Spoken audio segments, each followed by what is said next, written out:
When booking a celebrity or artist for an event, you're bound to come across what's known as a rider. But what exactly is a rider?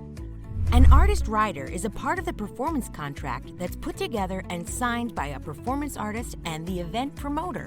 Its primary purpose is to ensure that the artist is properly taken care of during the event and during travel to and from the event. Negotiations are common, unless it's a well-known celebrity and the promoter has deep pockets. Generally, the rider is divided up into two sections: the hospitality rider and the technical rider. It's called a rider because it rides along with the original contract. It's also called an addendum. Whatever you call it, let's break down what it is. Essentially, a rider is requests made by the performer as conditions for their performance that is tacked on to the original performance contract. It includes dressing room and hospitality requirements, such as bottles of water or a certain type of snack. But this is also where you'll see some of the more outlandish requirements, like all-white furniture, M&Ms separated by color, or a giant stuffed giraffe. But generally, unless you're a prima donna or a super diva, this consists of comfort items like food, drink, or specific accommodations.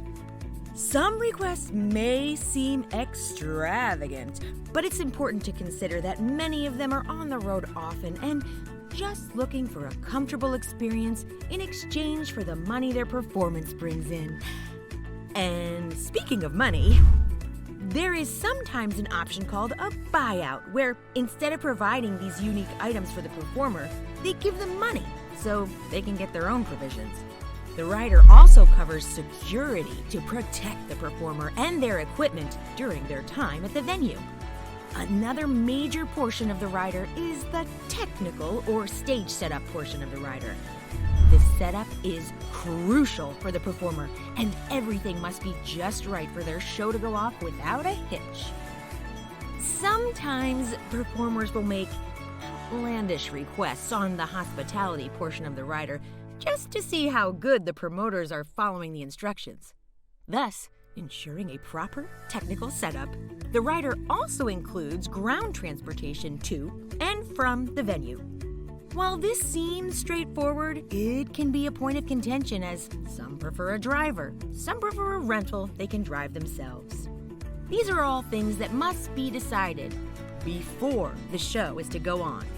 There's also generally a meal portion of the rider that includes not only the type of food to provide, but dietary restrictions and specific order requests. This too can become a buyout. Another important part of the rider is comp passes. Comp passes is a free pass for friends of the band or press. There's not really a lot of room for fussiness here, as most artists will want to get their friends and family into the show. They just have to predetermine how many. Parking is another crucial part of the rider. Venues will have to accommodate space for a tour bus, equipment van, or vehicles for the performer. All interview and meet and greets need to be pre-approved and generally would go through an agent or manager. And finally, broadcast rights. This gives the performer control of their image and creative property and protects their image, sound recordings, video, and still photography. Typically, the more popular the performer, the more expensive their rider requests are. But for the most part, it's just about making going on the road a little easier for the artist and to give the audience a better experience.